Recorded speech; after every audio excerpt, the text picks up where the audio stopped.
Hey everyone, intuitive and astrologer Lisa Salvatore here. I just wanted to hop on real quick and give you a quick energy update. Today that I am recording this video, it is October 3rd.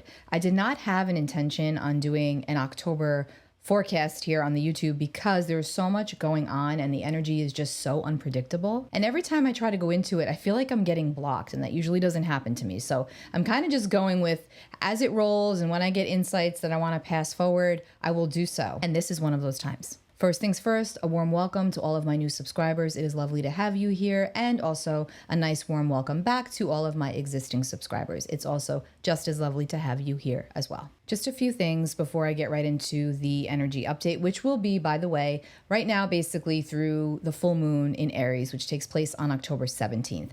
And I'm going to be recording a full-on reading for that full moon in Aries. That will be separate. So this is just an energy update from now basically through October 15th, 16th. I am not too far from a lot of the areas that experienced mass chaos and destruction through Hurricane Helene. Fortunately, we were not too disturbed. We just had a power outage and high winds. But that is not the case for our friends in the mountain region of Western North Carolina, of the Appalachians. It's not really being reported on the news just how devastating it is there. The death toll is up there beyond what they're reporting. It's going to be months before many of them will have power restored and or water. My point in mentioning that is that if you had the desire to help in some way, because I have been searching for a way to help, and I want to make sure that if I'm donating supplies or food, it's going to get to where it needs to go. So the most practical way to help that I have found, if you feel inclined to do so or if you can, is through Mercy Chef in Asheville, North Carolina. I've linked it right down below in the description box. It is a nonprofit organization. They are serving over 25,000 meals in multiple areas that were affected by Hurricane Helene. I know this for a fact because I know 3 people in those areas that have said and have seen that this is completely legit and that they are in fact providing food to those in need, which is basically everybody there right now. It really is bad. It's heartbreaking. It's devastating. You know, every $5, $10 goes towards a warm meal for someone in need. There are people that I know personally in my area, one being a private pilot, and they are being told that they cannot deliver supplies for whatever the reason, or they're not able to get the supplies there. So I thought that the food avenue was a good one to go. And when I saw this and I saw the organization and I researched it and I listened to the people that are there that are witnessing this, I just wanted to share it. I just wanted to pass it along. So again, that's linked in the description box below. And just be sure to hold all those affected in your heart, in your prayers. This also might be a good time to plug a book that I actually read for the first time about 8 years ago. It's called A Paradise Built in Hell by Rebecca Solnit. And again, that will be linked in the description box below. The tagline for the book is "The Extraordinary Communities That Arise in Disaster." I actually have it on Kindle, or else I would show you the book. But the premise of the book is about real life disasters past and the way the communities came together. The government was not really helping them. It was the communities, it was the people that came together and raised the vibration and brought joy to a space of sadness. It's about community, it's about purposefulness, and it's about the love that can arise out of disaster. Resourcefulness, generosity, altruism, heart.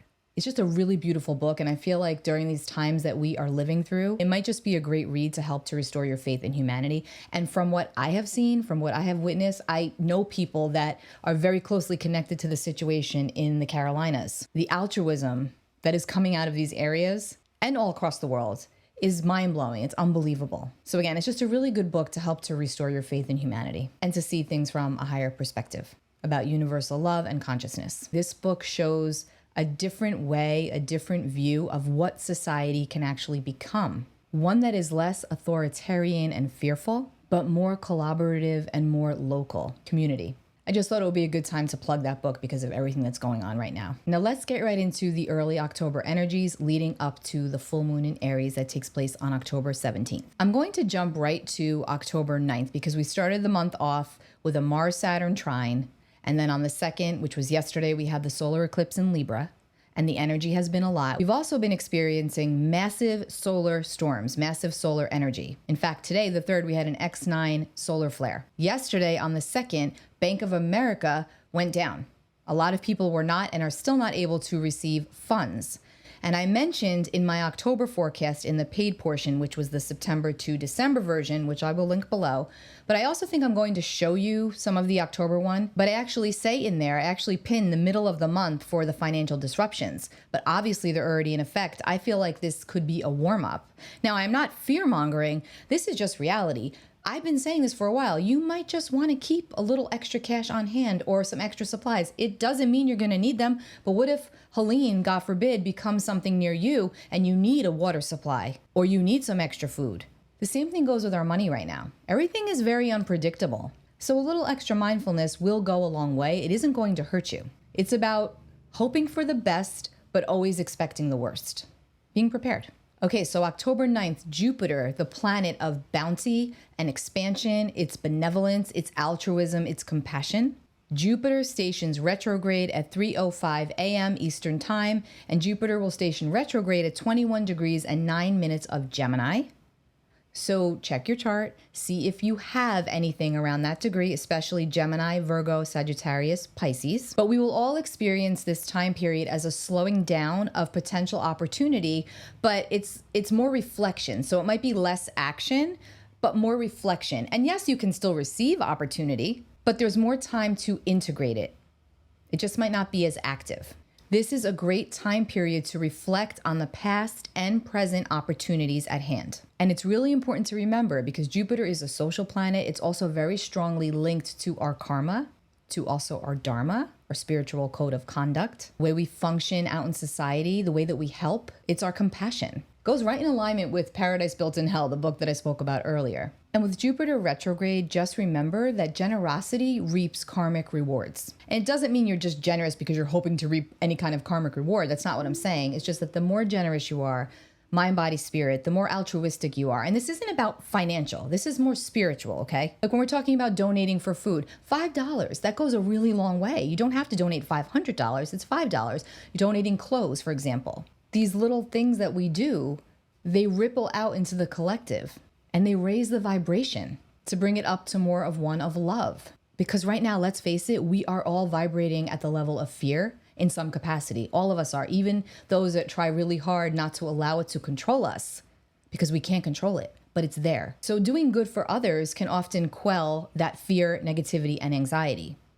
And Jupiter stationing retrograde at this time is just going to be further indication of that. It's a time to reflect on all of your opportunities, all of your abundance, where you are, where you would still like to be. It's also a really good time to invest in a teacher or guru of some sort, especially if it has to do with higher education and or your faith and spirituality. So you're going to want to pay attention to the part of your chart that contains 21 degrees of Gemini because that is where Jupiter will be transiting, will be passing through.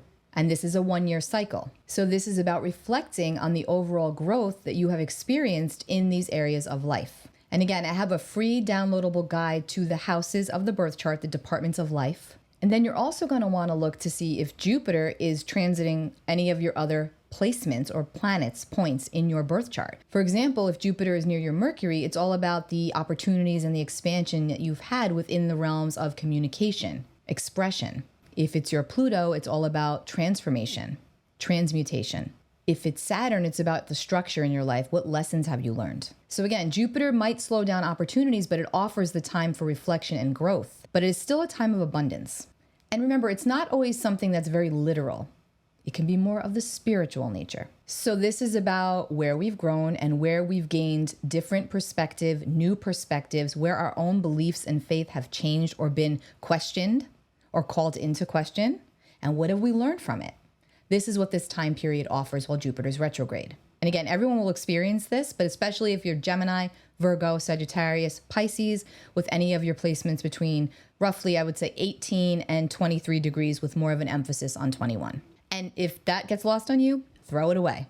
Just listen to the message. Nonetheless, with Jupiter, we are all empowered to grow in the Gemini area of our chart and of our lives. Now, I get this all the time where people say, I don't have Gemini in my chart. Yes, you do. We all have every single sign in our birth chart. There will be another video to follow where I will quickly show you that and explain that. So just reflect back on all of the growth within those areas. Just to make this a little easier and take it one step further for you, I wrote down the birth dates that are associated with this Gemini area for Jupiter. So the hotspots, or those that will be most affected by Jupiter retrograde, are going to be the birth dates of February 29th to March 11th, that's Pisces, May 31st to June 12th, which is Gemini, September 2nd to the 13th, which is Virgo, and December 2nd to the 13th, which is Sagittarius. Now, that doesn't mean that if your birth dates don't fall in those ranges, you're not going to feel the Jupiterian energy or recognize the Jupiter growth and opportunities. It just means that if your birthdays fall in there, those will correlate with the degrees that I mentioned before,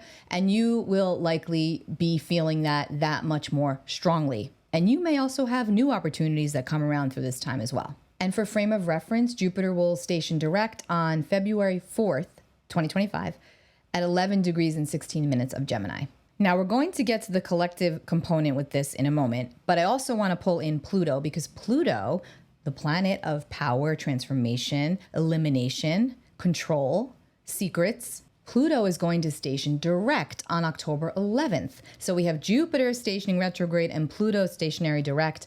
This brings in an intensity of energy. We all feel this, whether we're conscious of what we're feeling, it's there. And remember, Pluto is at that critical 29th degree, the anaretic degree. There's a whole video on Pluto, again, linked in the description box below. Please go and check that out if you haven't already. It's got great insights in there about where we are as the collective and also personally. So Pluto will station direct October 11th at 8:32 p.m. Eastern Time.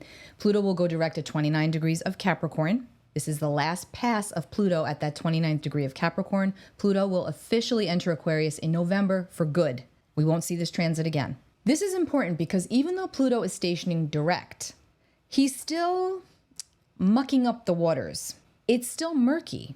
Pluto is not one of the nicer planets in astrology, okay? Jupiter is, Pluto is not.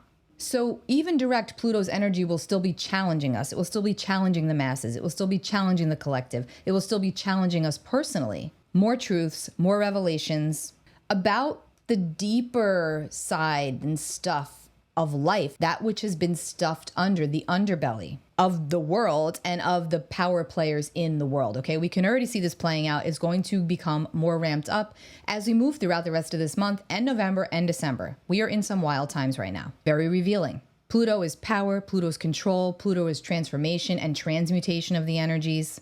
It's exposure, it's elimination, it's deconstruction to reconstruct. And it's also very dramatic with upheaval and change. So there's a little bit of turmoil attached to Pluto energy. We know this.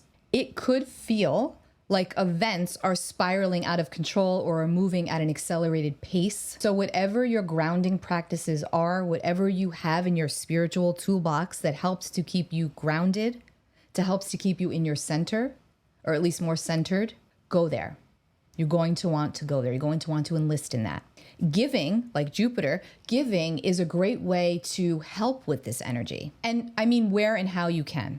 Now, on a more personal level, Pluto direct is really about reshaping our own personal structure, the structure of our lives, our psychological structure, changing the way we do things, okay? Now that Pluto's direct, we're recognizing what needs to change. There has been a deep transformation process the last few months while Pluto has been retrograde, and now it's about shifting, rebuilding. So this can also be very positive, yet also unsettling at the same time. Maybe even unfair in some capacity. Look what just happened with Hurricane Helene, for example. Unfair. But again, out of our control, Pluto is control. So just remember that Pluto will tear down everything that isn't working to bring forth new life, a new way, a higher order, a higher way of being, replacing what is gone before with something better. Now that's going to be different for everybody. And of course, naturally, it's going to play out on the collective level. Now that Pluto is going to be direct, it's about acceptance. Think of the serenity prayer. Grant me the serenity to accept the things I cannot change, the courage to change the things I can, and the wisdom to know the difference. Where Jupiter is wisdom, Pluto is control and acceptance. Now at a much deeper level with these two, Jupiter stationing retrograde, Pluto stationing direct, these coinciding energies are also pulling a lot of focus onto where we're experiencing conflict and tension. Think of Jupiter like heaven, okay? He's the king of the gods. And Pluto is hell. He's Hades. He's the underworld. So this is like heaven and hell clashing. good versus evil, light versus dark, higher vibration, lower vibration. It is all coming into sharp focus right now. So we must all be discerning. We must trust our intuition, and we must think bigger picture. How is what I'm doing contributing to the bigger picture, to my bigger picture, to the collective bigger picture? And how does that connect? Reflect on that. Now, October 12th through the 15th, we've got the sun squaring Mars. We've got the sun in Libra squaring Mars in Cancer. Now, we are all going to be experiencing this energy collectively, but it's going to be the most strongly felt for Aries, Cancer, Capricorn, and Libra, and even more so if any of your points and or placements fall between 19 and 23 degrees of any of those signs. But again, the sun square Mars will be felt by all of us collectively. This energy has the potential to be upsetting and abrasive, cranky and disruptive, aggressive even. Frustration feels very elevated, as does impatience. I always say with these energies, be very careful and mindful on the road. You always should be, but more so under these energies. It's fiery. And again, even more so, Cancer, Capricorn, Libra, Aries. October 13th, Mercury, the messenger, the communicator, is going to enter the underworld of Scorpio until November 2nd. This energy is ideal for research. It's ideal for digging things up, investigation, stalking. Just kidding. Also putting something to rest, giving something proper burial, metaphorically speaking, whether it's in your mind or in your heart or both. Then the 13th through the 14th, we've got a lovely sun trine Jupiter. I want you to put some asterisks around those 2 days, because that's just good vibe energy. So look for the silver lining, really look for the silver lining. Focus on the good as best as you can. Find the light in the dark. Try to. Then October 14th through 15th, it gets a little tricky because we've got Venus in Scorpio coming into an opposition, a clash with Uranus in Taurus. In fact, I'm going to reference the slides from my September through December forecast. The reason I'm showing you this is because we did just have the Bank of America situation on October 2nd, where people were not able to retrieve funds. And I believe that that is still going on as I'm recording this on October the 3rd. I haven't checked today, but I'm pretty sure it's still going on.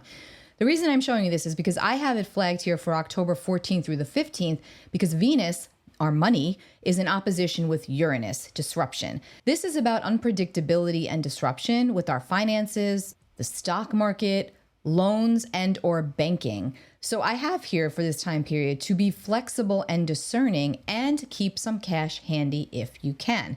So I do feel like this is a precursor or this is a warm-up. I'm just giving you the energy and the potentials for how this can play out. And we've already seen some of it happening. Now, when it comes to relationships, this Venus-Uranus opposition can go either way. It can have the potential to be very disruptive, but also at the same time, very liberating and rewarding. You can meet someone in an unconventional way. You can bring some unconventional relationship dynamics into the picture that can really help. This can be about raw truth and authenticity, but also disruption. Now, Venus is in Scorpio, Uranus is in Taurus. This opposition will happen at 26 degrees. So you can always check your chart and see if that impacts you or how it impacts you. But Taurus and Scorpio are two signs that are generally all in. They're very rooted, they're very loyal, they're very focused and determined on what they have, whether that's people or possessions. It's what is mine, what is theirs. So with this energy, there could be a kerfuffle around resources. Could be resources you share with another, your own money.